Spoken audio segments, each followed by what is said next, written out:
Hi everyone and welcome. My name is Laura and I'm part of the social media team at Wellnite.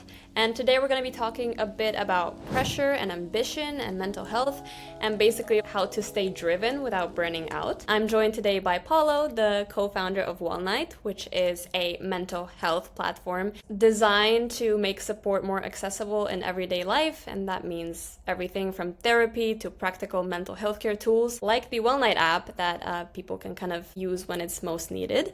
And I'm also joined by my teammates Ariane and Lindsay, who are part of the Wellnite social content team, and by our interns Sarah, Queen, and Laurel, who also help support the social media content as well. So as I mentioned, today's conversation will kind of focus on pressure, ambition, and burnout, which I think are like the things that a lot of us deal with and can relate to. So hopefully you can take something away from it as well and apply it to your life in that way. And with that, let's get started. So Paulo, my first question is, from Wellnite's perspective, how do you think ambitious people should work with the internal pressure without kind of harming their mental health? Lara, that's a great question. I think that everybody has different tools and mechanisms to cope with things. Some people would like internalize and need some, time for themselves. Some people will actually need other people to kind of release all that stress and energy and get support to get it out. But at the end of the day, you need to figure out what really works for you. And that's kind of part of your self-awareness journey. One thing that I personally do to kind of go through the stress and to kind of overcome kind of like the burnout of my ambitious drive is to do a little progress day by day, step by step. Like, what did I accomplish today? And that actually gives me that fulfillment that if I do something positive, I'm taking action. And if I'm taking action, I can release that stress. That's honestly something that I think I found too. I also want to kind of get into what everyone else thinks on a more personal level. So, Ari, I know we've talked about this on the videos that we make for Wellnite on social media as well, but it's like, what's the first sign with you being like this ambitious, driven woman that this ambition kind of stops being motivating and starts being a bit unhealthy? Like, has it happened to you where you were like, okay, like this is kind of turning into pressure that is making my mental health worse? Yes, girl, right now. I'm just kidding. Yeah, being an ambitious person and that's successful, I think there's definitely a lot of pressure, especially when you've like set the tone super high. It can be very difficult to sometimes navigate, okay, like when do I take my foot off the gas? I feel like I've always put myself into like a level of having to overachieve. So the thing is, when I feel like I'm then just doing what is needed, it kind of feels like sometimes people are like, oh, why aren't you showing up? Which can be very stressful because it's just like, well, I set the standard so high that if I'm just doing what's asked, then it's not showing up. And that can be very frustrating because I am a very like driven person. I always want to show up, never want to disappoint. Even thinking about like my family. I've set the tone. I'm the first person in my family to go to college, buying a house, doing all these things that I guess you can say in a sense that I wasn't supposed to do, but made it on the other side, especially given like where I come from, my background, my family dynamic. So just kind of trying to remind myself like to have the balance, which I think we're all trying to figure that out because I'm like either on the left side, eating healthy, working out, or on this side, eating whatever I want and living my best. So trying to find balance, and it's very difficult. It can definitely be very difficult. Sarah, how do you feel when it Yeah, comes like to balance? it's definitely a fine line. Like I'm still young, so I'm like I use the pressure to motivate me, I'm like I can rest when I'm older. But there are times where it stops motivating me. That's when I'm like, okay, I need to take a step back and maybe reevaluate what I'm doing or um, managing my time better, whatever the problem is. Yeah. Piggybacking off of that, like I remember when I was younger, when I was Sarah's age, I would work like three, four, five jobs because it was going to get me ahead, right? Like, oh, I'm going to work at the library because that like pays my bills. But oh, I'm doing social media for this company because that's what I want to be doing. Or I'm doing styling on the side because that's what I want to be doing and that's what I need to do to get ahead. And then at some point you're like, okay, I'm getting burnt out because I'm getting up at 3 a.m. driving to a job, leaving that job to go to another job just because you think that eventually it's going to get you where you want to go. And while it probably will, it won't if you're so burnt out that you're not functioning. So even when you're young, you still have to take care of that mental health, because otherwise you're not going to get there because you're so everywhere all at once. And I think for me at that age was having to decide, okay, well, what's the most important? Like, if I could do two of these things and do them very well, which two are the most important things that I could be doing to get me where I want to go? And for me, I'm not a small, like how Paula was like, oh, I like to do little steps and that helps me motivate. I am not a small step person. Or if I do one small step, I might do the second small step and then I just drop it. And I am like a procrastinator who has to do it all at one time. I'm a mental planner, and I will plan and plan and plan and then just get it done. And small steps like break my brain.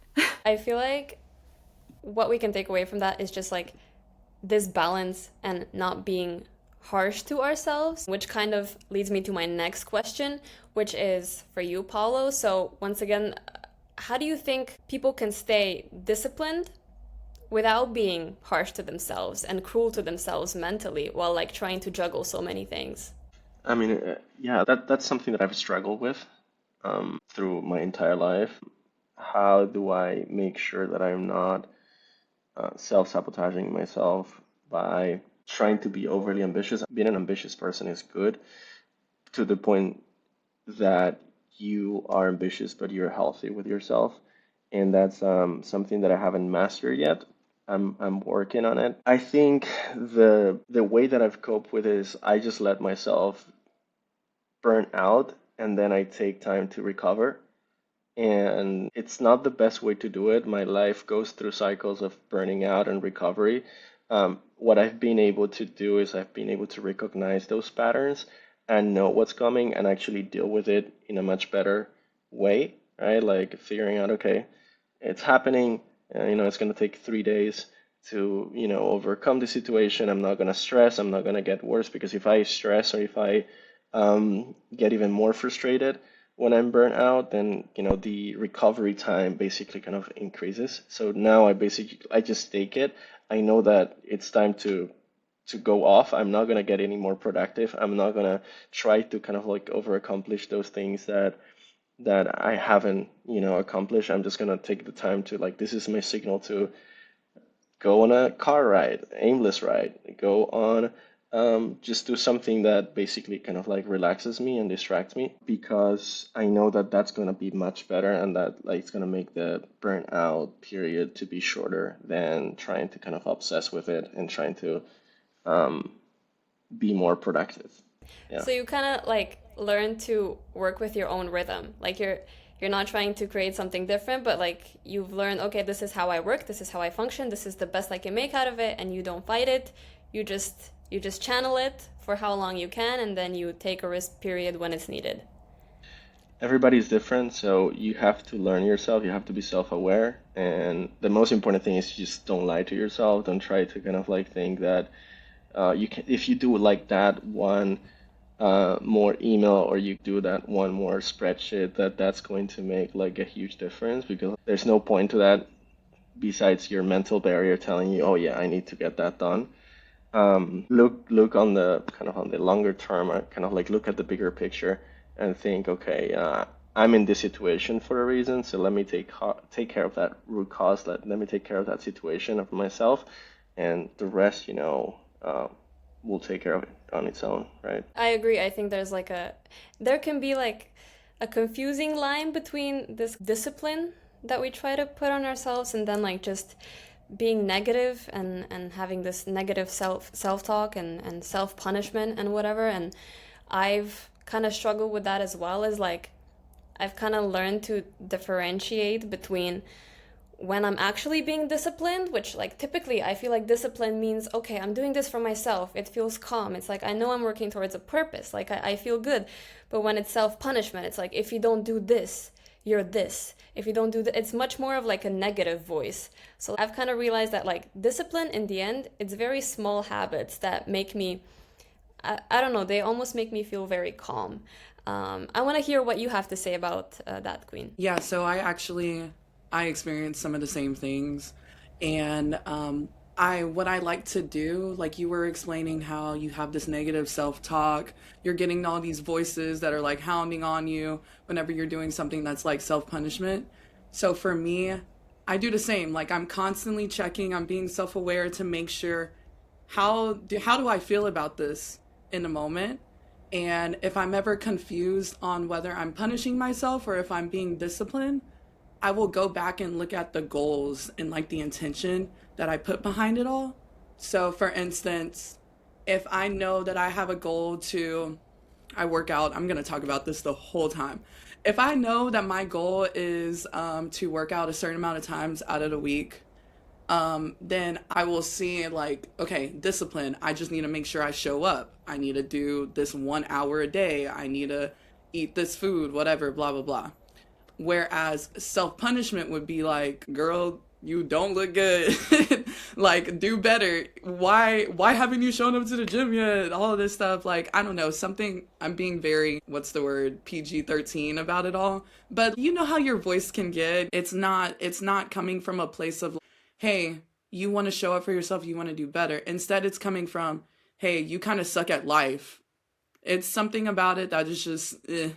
And so I It's always make, your imposter syndrome, right? Like yeah, that's it's, basically what. yeah, that's definitely a part of it for sure. So it's just a matter of staying in check on the thoughts that you're having with the action. And if it aligns with those goals, okay, that's probably a discipline thing. But if it's something that just came out of the blue, that could be a voice that you heard when you were younger. That could be a hater that you had sometime in life. Or that could just be like your shadow self telling you all of these things like you don't deserve to do better for you. So I always go back and I'm like, okay, let's reassess, let's reassess, let's reassess. Let's make sure this is coming from something positive.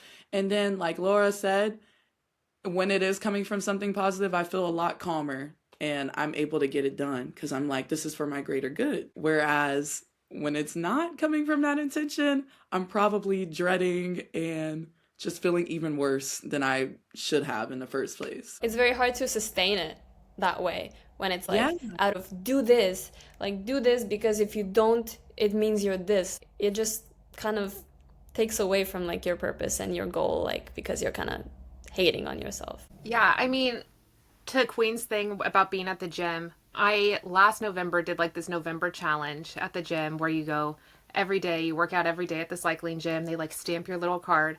And I was like, I'm going to post about this every single day to keep myself accountable. So I'm like posting publicly every single day when I'm finishing my workout.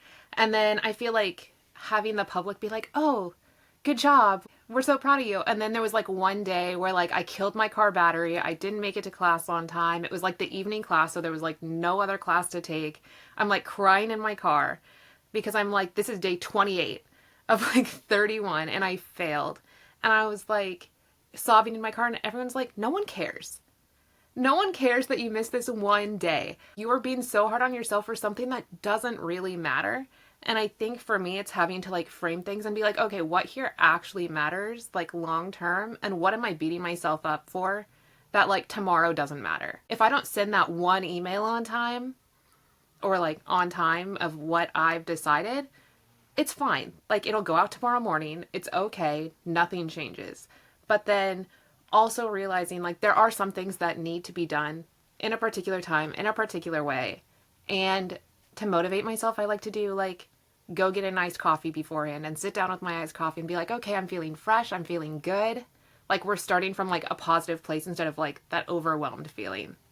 So I love that you mentioned this because it kind of brings me to my next question, which is about social media and how we kind of struggle with comparison to how other people achieve things and are always on time, always perfect, always beautiful. So my next question is again for Paulo, which is how do you think this social media comparison or like comparison in general as well can impact mental health in driven, ambitious people? I think this is like the biggest question in mental health for our generation and younger generations and the world in general and society in general. What I believe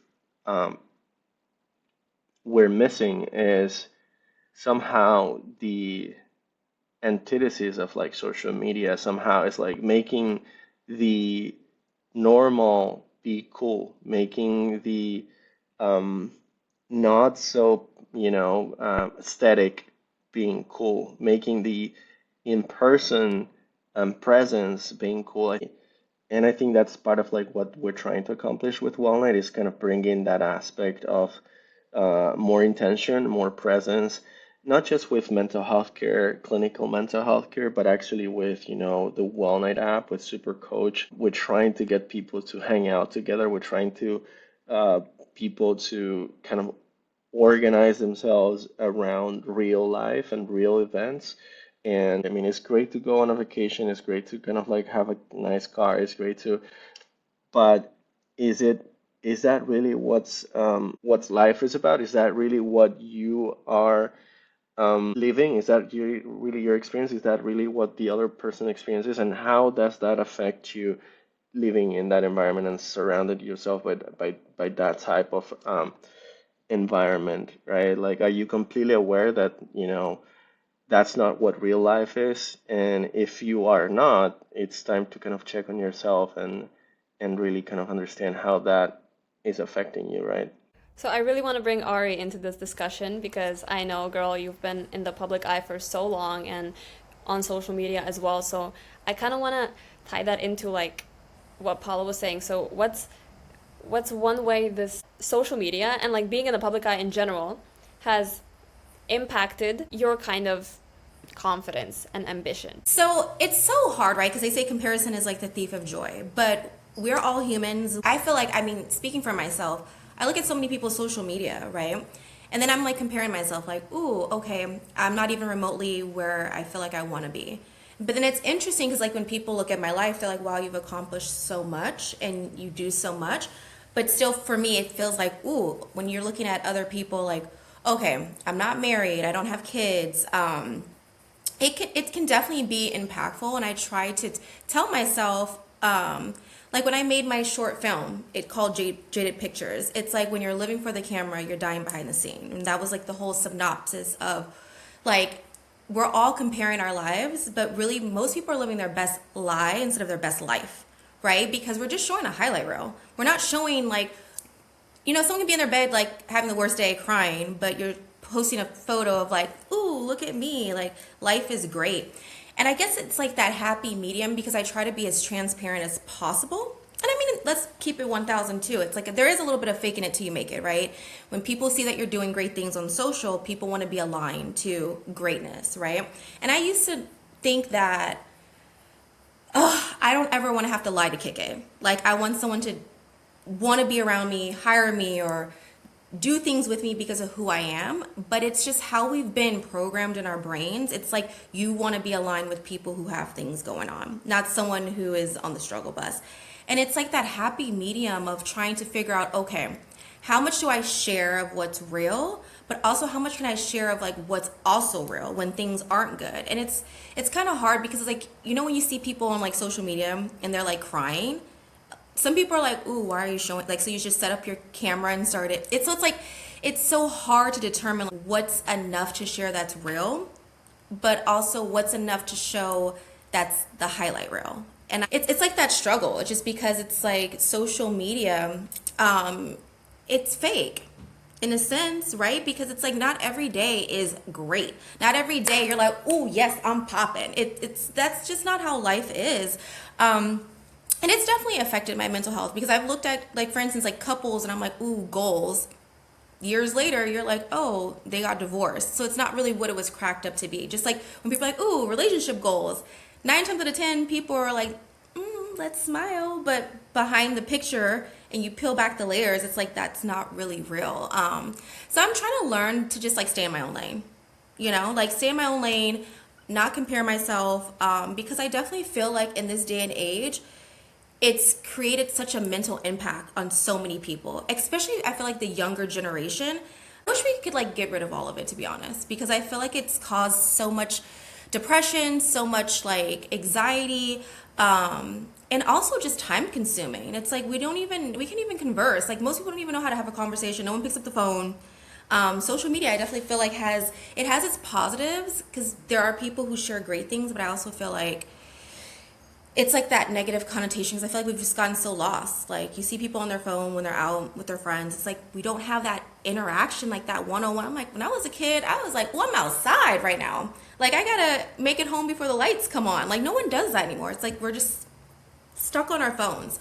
But I mean, I'm happy that to be in like a place, for instance, like with Wellnite, where it's doing something for the greater good, right? Allowing people to deal with mental health, and that's where the positivity comes in when it comes to social. But I just feel like there's so much negative, and I wish that we could change the narrative. I totally get what you said about like how the kids see it. Like I'm one of those kids that was the iPad kid that just grew up online, and I didn't have very many I mean, I had social interactions, but I put all my love into social media, and I had parasocial relationships, everything you can imagine, and I remember how I used to think everything was so real and how vivid it was and how it would affect me now that I'm looking back. And I've also been like fortunate enough to figure that out by now, and I know how fake it is, so I almost see it as like an art. Like I'm gonna see like a photo of a beautiful looking woman, and women can like people can look beautiful in real life too, which I have also seen, so I'm not like that's fake, but it's like I'm gonna know how to appreciate the art of this making things look so perfect. But then also I've had to get comfortable with like sharing just like random moments of yourself, and there's like been moments where I've shared stuff and people have been like, oh, but why do you do that? And I'm like, I don't know, I've been doing it and it doesn't make any difference to anything. I'm still alive, I'm still here, it's expression, and I can post a pretty photo of myself and have the lighting and angles perfect, or I can do the opposite, and I'm still here and I'm the same person, and that's fine. Laurel, I want to also ask you about this. What do you think? Yeah, so, well, growing up with anxiety and ADHD, I would get nervous whenever I was taking a test, and I would compare myself to my other classmates, like, but as I got older and I went to college, like, I realized I just needed to believe in myself more, and I would like on social media, like I'd see my other classmates like succeeding and like having kids and getting married and like getting their bachelor's degrees and their master's degrees, and now I'm 27, and looking back on it, I'm like, you know what, like everybody has their own path. There's no like set way to do anything. Like everybody is on their own journey, and it took me a while to accept that and learn that, but I'm glad that I did.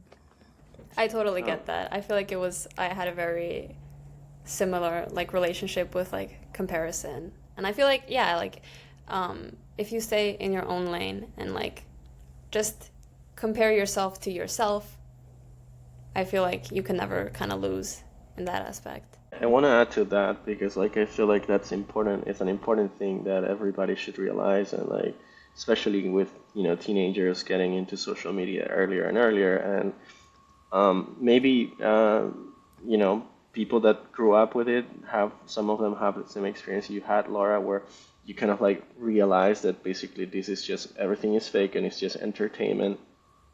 But it's important for everybody to be aware, and it's very difficult for everybody to be aware that this is basically streamlined Hollywood, right? This is like a massive entertainment kind of like experiment where everybody is creating content, and just the fact that people are creating content, it makes it subjective to not being 100% real, right? But at the same time, it's really hard to identify that. It's really hard to kind of understand that as an individual watching that content because it's so relatable.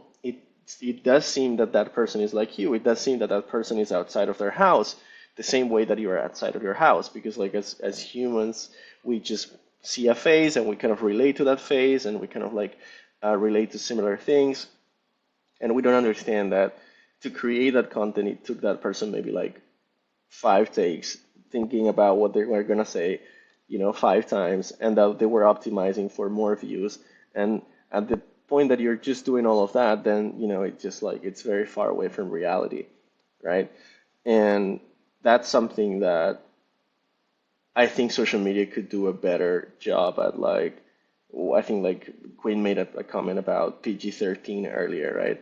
There's no such a thing as PG-13 in social media. There's no such a thing as like, the content that you see here might not kind of like be 100%, the reality, or might not be kind of like. So there's a lot of things that I feel like companies like Wellnite can do to help people not be misled, and to kind of prevent kind of like effects of that misleading impact on people's mental health and kind of their development. And Exactly. So that's what I kind of wanted to ask about, that is like kind of when pressure feels overwhelming, what kind of tools actually help regulate it in real life, and how does Wellnight specifically support that process, like the Wellnight app and what we just talked about earlier? yeah, I think that's the direction that we're going. We're using technology to add more tools to help people kind of cope with that pressure.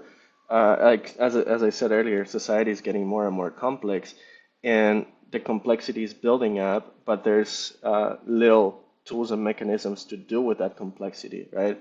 I think Laura was mentioning about, oh, I see that all these people are doing great and amazing, and I think self-awareness is one of the tools that people need to kind of like start, leveraging. And self-awareness is a very broad topic, but I think Super Coach is that kind of main product that really helps you with that, and it has so many features that can help you build that self-awareness, and will basically follow you and tag along through your digital journey to help you realize those things and basically fulfill your journey as an individual. Exactly. And I wanted to also discuss this in a more practical way with you guys, with Lindsay, because I know we've also been trying to make content that can help people soothe themselves and release the pressure. And like, I want to ask you, what is your go-to tool or your go-to habit that you use to kind of calm down and reset?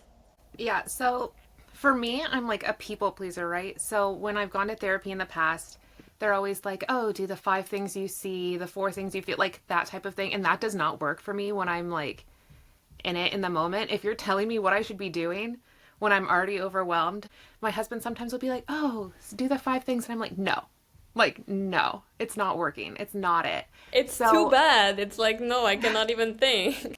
yeah. So it's like, which guided meditations a lot of times are the same way for me when it's like breathe in and I'm like, do not tell me to breathe in. Like, do not tell me what to do. But I think something that's really cool is like with a therapist where like they give you those tools and you're like, okay, thanks. Like, I'll try that. See you next week. Even if I know it doesn't work, like I'll just be like, yeah, cool. Thank you. Whereas Super Coach kind of is one of those things where I can talk and say, hey, this doesn't work for me. What kind of tools can you give me that will work in this situation? So it's like it could be 3 a.m. and I could be like, hey, I'm having like a mental breakdown. Don't tell me what to do, but tell me what to do. And I think something that's really cool is it'll also like recommend the stories. So it's like, okay, I can put on my headphones and zone out to a story or like listen to the lo-fi music that we have on like YouTube. Like there's things that you can do that aren't telling you what to do, but are still calming. And I think for me, that's like the biggest thing because like I said, I'm a people pleaser, so I'll tell you to your face that it's working and then like turn around and like do the complete opposite. So I think like the tools of being able to like freely speak to Super Coach and not feel like the pressure of having to live up to whatever it's telling you to do. Because if it doesn't work, it doesn't work. You can ask it to give you something else. Yeah, I love using Super Coach for like hobbies, especially because I like doing like photography and art and stuff. So when I'm lacking that motivation, or like I said earlier, like when that pressure becomes too much and it makes you lose that motivation, sometimes I'll use Super Coach to like give me activities and kind of remotivate me. But also another big thing for me that kind of relieves pressure, and like what Paolo was talking about earlier, is like community and putting yourself in real life. I know like community is kind of a buzzword right now, but it's because people are craving it, like, so I try and like do my hobbies outside. Like I'll go to the beach and draw, or like listen to music or whatever it is, and just spending that time in real life is like super important for me, you know? I think like super coach, it's not just sounding advice, it actually helps you take action, right? And I think that's the important thing, right? It's not, oh, just do this and do that. Back to what Lindsay saying or Sarah was talking about, is actually kind of going into your calendar and booking that time,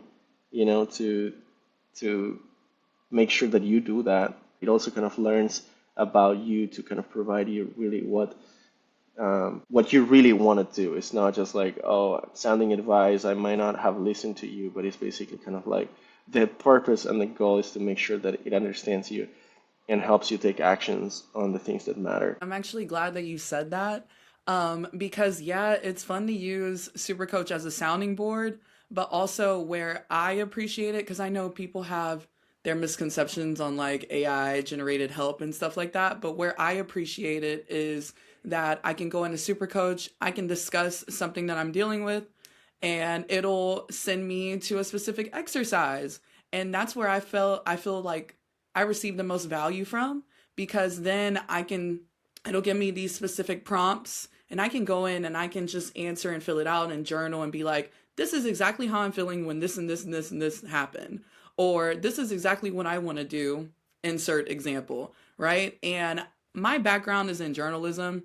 And so at the end of the day, I like to see all of my words on paper or in the app. Like, I'm the type, you go into my notes app, you see so many entries. And so I just kind of transferred that with Supercoach. You just go in there and you write the certain things, you answer the prompts, and it really helps just see my thoughts and understand where I can make certain adjustments, right? So for my mental health, I know that if I'm tracking all of these things in Supercoach, I can see, okay, and another thing, like the guided meditations with Wellnite also, I come, not to like disclose too much, but like very spiritual background. And so meditation has always been really like up there for me. I start literally every day when I wake up, I meditate. I start every day, I meditate, I pray, I set that intention. And so I've found the Wellnite audios to be very helpful, and just having like a variety of like different background noises. Because sometimes I don't want to just be in silence. Sometimes I do want to hear some sort of ambiance. And it kind of helps me hit that, I was going to say flow state, but it kind of helps me get into that mentality of like relaxing and actually meditating. And I'm like, okay, I'm ready to start the day. And then in that same vein, mental health is becoming a bigger thing too. And so I know these tools are going to adapt and help accommodate our needs. So that's my whole thing. I'm Me and so Super Coach. glad. I'm so glad you brought that up, girl, because I was just gonna ask Paulo regarding one other feature or tool that the One Light app kind of offers, which is mood tracking. So basically, it's where the users log how they're feeling over time. So, Paulo, my question to you is like, why do you think that tracking your mood is like important for mental health, or like, how do you think it helps people understand what they need to feel better? I think this goes back to what Quinn was saying, right? Like, not everybody has the same background and might not relate to it or understand it directly, but journaling is part of it's an important tool in therapy and in mental health care for a reason, right? Because it allows you to see and compare the states that you were in at some point and basically make sense with a perspective, at a different day. So maybe, yesterday you were just like feeling so kind of down and you were just like in all these negative thoughts, and today is a great day. You woke up, you had your coffee, and then you look at like, why was I feeling like that yesterday, right? And then tomorrow, if you're feeling down, you can actually have that perspective and check again and say, yesterday I was kind of really, really great. I had coffee. Why am I feeling down today? And what I was feeling. So it gives you that perspective, that point of view to understand yourself and to figure out, okay, everything is in my brain. I can be really good and I can be really bad. And I have control over that state of mind. I have control over that feeling, and I can actually mitigate that thing. And again, it comes back to self-awareness. The thing with self-journaling is like we're all very busy. We all have like a lot of things to do, and sometimes we're also very lazy, right? So if you have a tool that allows you to do that journaling way easier, like the mood tracking feature that's through Super Coach, then you can have that access to that perspective, to that amazing tool without the heavy lifting. And I think that's why mood tracking or the mood tracker feature from Super Coach is so cool and so powerful, is because like with a few taps you can actually have a snapshot of where you were previously and understand yourself and basically build that self-awareness, create that self-awareness. Exactly. I feel like it kind of helps you zoom out and see the perspective. Yeah, no, I think if you think about anything as a whole, right? When it comes to like mental health and then it also comes to like work, like for me, like actually writing is helpful for me. I mean, it's great to like be able to text stuff out. But you think about just with in general, like with having the mood tracker, right?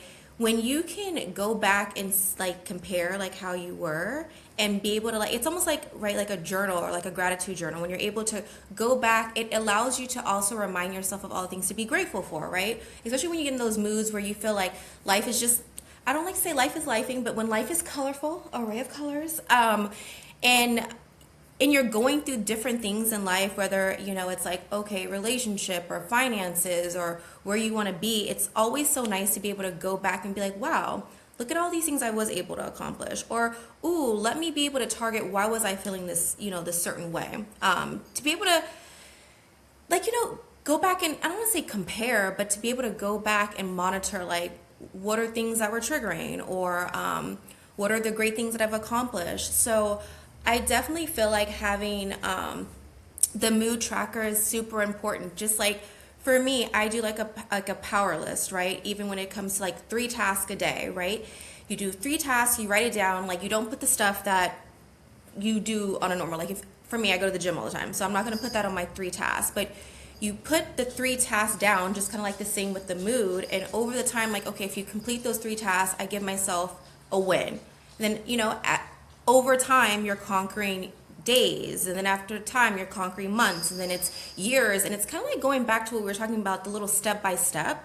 Then you can see like the progress of, okay, like, wow, look at all of these things that I was able to accomplish. Just like looking at the mood, like, wow, look at all these great days that I did have and all the moments to be grateful for, instead of thinking about like, oh, you know, because we all get like that, right? Where we get into a mood where we feel like life is colorful, things aren't going right. And 9 times out of 10, these are first world problems, right? That we're tripping about. And, you know, there's people out there like in a different country who are trying to figure out how to drink water. So I feel like when you're able to go back and look at all of the days that you did have happy, all the days that, you know, like, again, just going back to like the gratitude, which I think we get sometimes so lost of wanting more and doing more, but it's like the little things that, you know, like to be grateful, like you woke up this morning, you're here, right? You have your health. Like if you have your health, that's the most important thing, right? Over anything. I mean, look at Steve Jobs. That's one thing he said on his deathbed. Like he had all the money in the world, but he's like, I don't have my health. So what does any of that really mean if you don't have like happiness too? And I feel like that's a big thing too. When you talk to most successful people and you ask them if they're happy, 9 times out of 10 they say no. You know what I mean? So just trying to find like the little joys in life and being able to go back and be like, wow, look at this day. I had my cup of coffee, something to be happy about. I feel like when I was younger, I didn't really notice my mood, or like when I was in a bad mood, I wouldn't necessarily notice it. Like when I was younger, it used to hit me all at once. But now that I'm older, I kind of can recognize it, like when I'm starting to get anxious or nervous or stressed or angry. The mood tracker for Wellnite is really helpful because then you can like look back at not only the times you were stressed or nervous, but also you can look at the times when you were calm, and it's like, okay, what made me feel calm? What made me feel happy? I love that response. Like I've also been making such a habit out of journaling because like there's gonna be like one entry where I'm like, everything is so bad, and then 2 days later it's fine, and I'm like, okay, it's actually just up and down, and there's hope for the next day to be better. So, Paula, I have another question for you, which is we talked a bit about Supercoach, an AI mental health assistant that you can chat with anytime. But what I want to discuss is basically how is it different from the other AI assistants? Super Coach is loaded. Super Coach is it's just like a product like no other products. Super Coach basically gets to see, what are you up to in the day and be so helpful, right? Like you get a meeting, you have like a call like we're having today, and Super Coach can actually go ahead and say, hey, everything is gonna be fine. I know that you have this call about this topic. Do you want me to help prepare? I can bounce some ideas with you. And remember, you've done this in the past. You've done this like last month you did one and it went well. We talked about it. So everything is going to be fine. And here are some like tips and tricks that I can share with you so that you're going to be even more prepared for that call. So that's the power of Super Coach. It's kind of like allowing you to tap into your own past events, future events, and have that like our brains are scattered. We don't necessarily uh, need to utilize much energy from our brains to kind of like remember all the things, and that's the beautiful thing about Super Coach, that everything is there, and that it's there to help you go through your day, to help you be more self-aware, like Laurel was talking about, those entries, and that's kind of like how you become a more fulfilled person by having actionable points that happen passively. You don't have to be proactive about it. It's there and it's helping you. And I think that's what the magic with Super Coach happens. I know that Supercoach is also trained by mental health specialists, which is another thing that can help people feel like they're being listened to. But basically, to finish this off, I want to ask you one more thing, which is if there's one more thing that you think people should know about mental health. So ambitious people who are trying to do what you do, start their own business, be entrepreneurs. What do you think they should know? You need to know yourself, right? And you need to know where you're going. It doesn't matter the path. You don't have to obsess about which way to get there. You just need to know where you want to go. And you can take the highway, the I-95, or you can take the 280, or you can take whatever highway, and you can go back and forth those highways and stop for a month at a small town, as far as you continue your journey to where your final destination is, because that's your north star, and you need to know what your north star is. So as far as you're in that journey, that's it. I mean, I can get into resilience and not giving up on the journey, but that kind of like the most important thing, if I had to take one thing, is like know where you're headed. Do you know of like any myth that ambitious people believe in that you feel like is inaccurate, like one mistake that aspiring entrepreneurs make? Yeah, I mean, just be careful where you take advice from.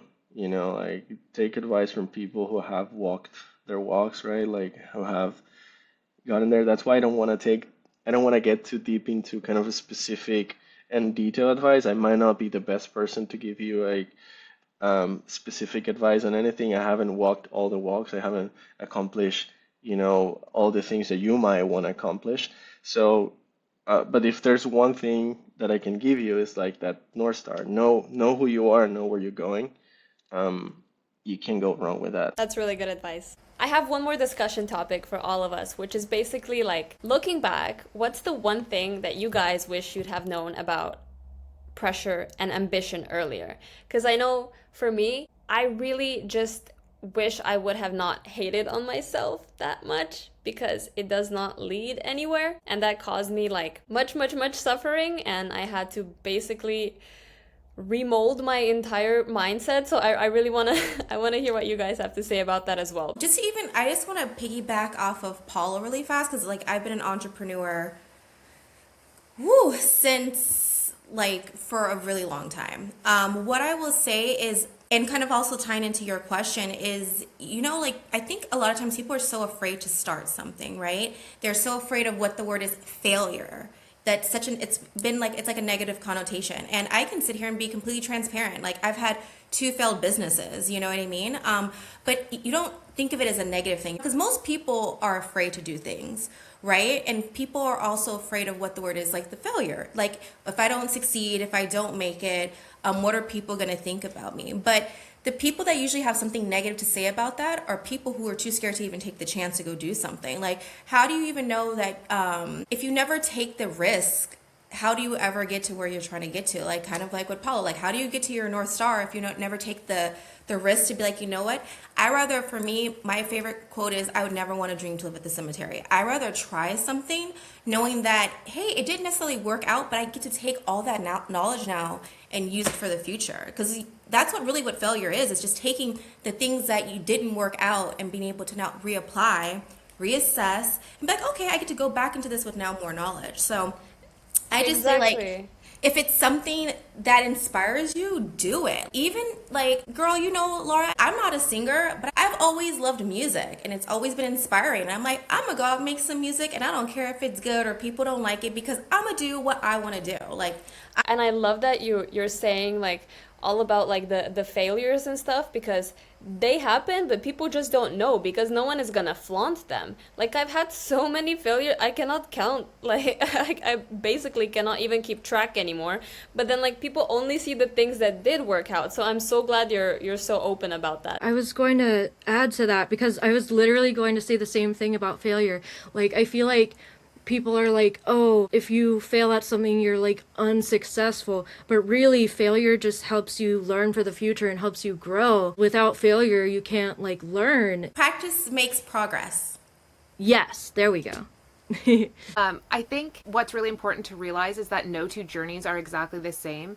And you can follow someone's course or someone's guidebook, like line by line, word for word, do the exact same thing. Like people ask all the time, like, oh, how did you get a successful podcast? I could give you exactly step by step what I did, but it doesn't mean that it's going to work out exactly the same way. And you can buy 100 courses, you can buy a ton of books, and you can follow these things.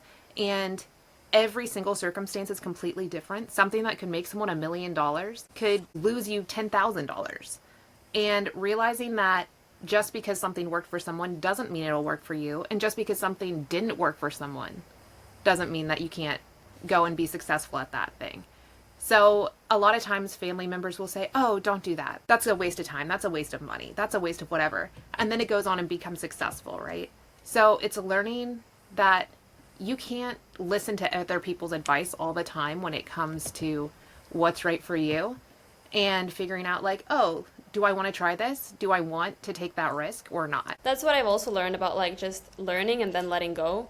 Like not following everything to the book because like you said, like there's going to be moments where you're going to have to improvise and think and work with your own circumstances. And I also have to add too, like, don't take advice from someone who hasn't done what you're trying to do. Like a lot of times people have always told me like, oh, you're doing too much, like you work too hard. But I'm like, do you think I got to where I got to by taking no for an answer? Like, you know what I mean? It's like creating opportunity. Like, it's like if someone says no, that just means I'm going to go figure it out, right? I feel like you can learn something from everybody, no matter if the person's good, bad. There's something I feel like you could take away from anybody, but it's just like, yeah, being very careful of who you listen to, because the people who've told me so many times like, oh, you're doing too much, but I'm like, do you think I would be able to own a home and do all the things I've done if I did take no for an answer, or if I wasn't busting my ASS 24/7? You know, it's not, you know, especially being like an entrepreneur, like when people are like, oh, you're so lucky, and I'm like, there's nothing about luck. Everything I have has come from like grit, being stomped on, like clawing to get to where I'm at. While I agree with what everyone here has said, and I think everyone's saying, hey, don't listen to my advice, but these are very credible people.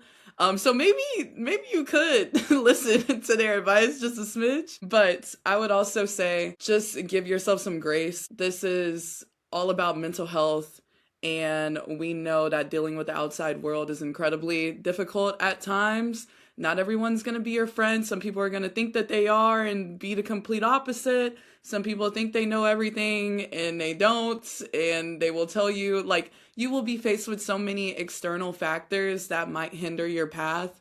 But I just say, look, take it day by day. Like everyone said, there's no failure. The only failure is when you actually stop. I see it as my W's and my L's. My L's aren't losses, they're just lessons. You got to pivot. You got to be your own best friend.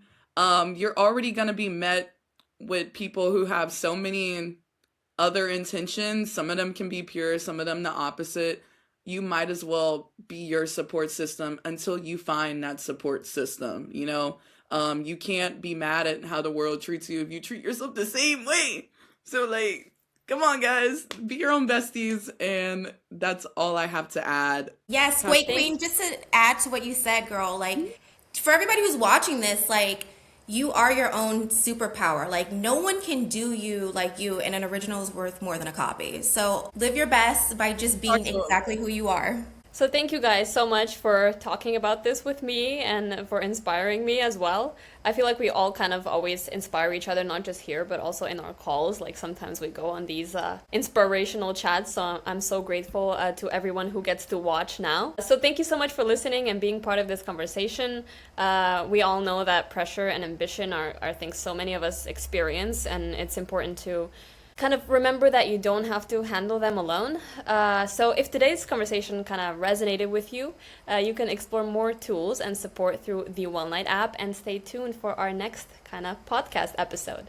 So thank you again to everyone who joined today, and we'll see you in the next one.